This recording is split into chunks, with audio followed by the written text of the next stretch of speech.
సీనియస్ వార్తలకు స్వాగతం. నా పేరు జగన్నాథ్ రెడ్డి. గర్భిణీ మహిళలు, బాలింతలు, చిన్నారులకు పోషక ఆహారాన్ని ప్రోత్సహించడమే పోషణ్ అభియాన్ యొక్క లక్ష్యమని వికారాబాద్ జిల్లా Tandur ICDS project CDPO Srilakshmi అన్నారు. పోషణ్ అభియాన్ కార్యక్రమంలో భాగంగా తాండూరు మున్సిపల్ పరిధిలోని మాణిక్ నగర్ సెక్టర్ సాయిపూర్ అంగన్వాడీ కేంద్రంలో పోషణ్ పక్షం సంబరాలు నిర్వహించారు.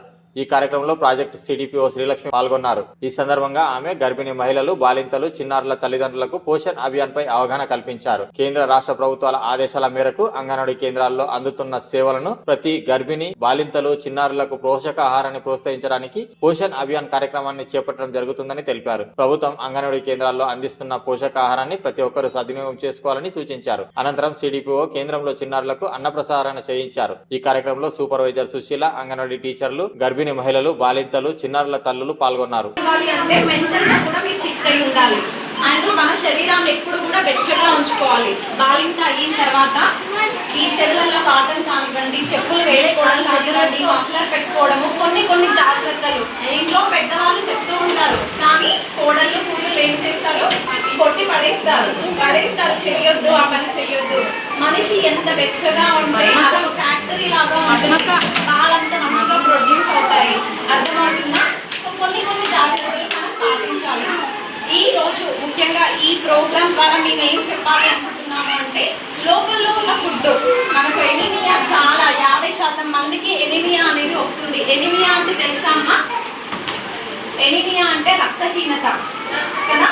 డెలివరీ టైంలో బ్లడ్ లాస్ అవ్వడం కానివ్వండి ఏర్పాటు చేయడం జరిగింది. పోషణ అభియాన్ అనే ఒక కార్యక్రమాన్ని ఏర్పాటు చేయడం జరిగింది. అందులో భాగంగానే ప్రతి అంగన్వాడీ సెంటర్లో ఎట్లాంటి ఫుడ్ తినాలి, ఏం చేయాలి అన్నది అంగన్వాడీ టీచర్ ద్వారా మీకు అవగాహన ఉండాలి అనేసి ప్రతి సంవత్సరం మామూలుగా అయితే మార్చిలో చేస్తాము, ఇప్పుడు ఏప్రిల్లో చేస్తున్నాము. సెప్టెంబర్లో కూడా మనం పోషణ మాసం అనేది ఉంటుంది. వీటి ద్వారా మీకు కొన్ని అవగాహన కార్యక్రమాలు అన్నది చెప్పడం జరుగుతుంది. మీ అందరికీ తెలుసు ప్రెగ్నెంట్గా ఉన్నప్పుడు కొంచెం జాగ్రత్తలు తీసుకోవాలి అని. కానీ మనం కొన్ని సందర్భాల్లో ఇక్కడ మన లాస్ట్ టైం ఒక ఈ సెంటర్కి విజిట్కి వచ్చినప్పుడు ఒక ఆమె 5వసారి గర్భవతి, మంచిదైనా 5వసారి గర్భవతి, వెమ్మటే గర్భవతి. పిల్లలకి ఏమన్నా పాలివ్వడం జరుగుతుందా? 2 సంవత్సరాల వరకు జరగదు. మరి ఆ పిల్లవాడి పోషణ ఏంటి, పరిస్థితి ఏంటి? ఒక్కరు లేదా ఇద్దరు చాలు, ఫ్యామిలీ ప్లానింగ్ చేయించుకోండి.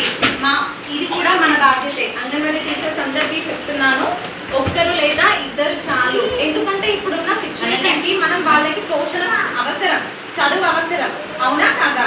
మొదటి 1000 రోజులు గర్భం దాల్చిన మొదటి రోజు నుంచి పిల్లవాడికి 2 సంవత్సరాలు వచ్చేంత వరకు మొదటి 1000 రోజులు పిల్లవాడికి అండ్ ప్రెగ్నెంట్ ఆ ఉమెన్కి, బాలింత అయినప్పుడు కూడా చాలా పోషణ అనేది అవసరం.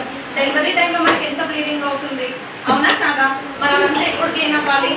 మనం కొంచెం పనులు చేస్తే ఈ మధ్యన అలసిపోతున్నాము. మరి ఎలా? రిచ్ వాళ్ళే ఆరోగ్యంగా ఉంటారా? బాగా ధనవంతులే ఆరోగ్యంగా ఉంటారా? పేదవాళ్ళు ఆరోగ్యంగా ఉంటారు కదా. వాళ్ళలో ఉంటారు, మనలో ఉంటాము. ఇప్పుడు చూస్తే ఒబెసిటీ అన్నది మీకు తెలుసా? పిల్లవాళ్ళు చాలా మంది కూడా లడ్డుగా అయిపోయి నడవలేని సిచ్యువేషన్లో ఊబకాయం అనేది తింటూ ఉంటాము. అది కూడా వస్తుంది. షుగర్ కూడా పిల్లలకి త్వరగా వస్తుంది. అవునా కదా? చాలా మంది పిల్లల్లో షుగర్ అన్నది ఇప్పుడు కామన్ అయిపోయింది. ఎందుకు అవుతుంది? బయట జంక్ ఫుడ్ తింటున్నారు కదా.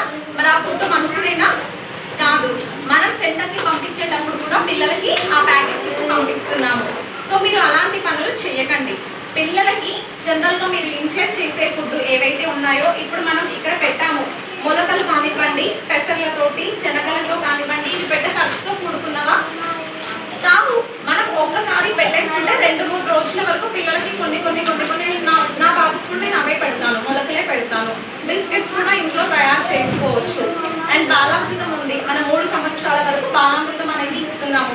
దానితో కూడా మీరు దోశ వేసుకోవచ్చు, ఇడ్లీ చేసుకోవచ్చు, పాయసం లాగా పెట్టవచ్చు, ఊరికే ఒగ్గులాగా పెట్టవచ్చు. చాలా మంచి ఫుడ్. ఆ ఒక ప్యాకెట్ విలువ 1000 రూపాయలు. కానీ మనం పెట్టము. 10 రూపాయలకు బయట ఎవరికో ఇచ్చేస్తాము. చాలా మంది ఇస్తున్నారు, అవునా? ఆ పని చేయకూడదు. పిల్లల కోసం మనం అది తయారు చేస్తున్నాము. గర్భిణీ అయిన తర్వాత కొద్దిమందికి పాలు రావట్లేదు. ఏం చేయాలి? బయట పాలు, డబ్బా పాలు పోస్తున్నాము. మంచిదేనా అది? కాదు. ఏం రావాలి? గర్భవతిగా ఉన్న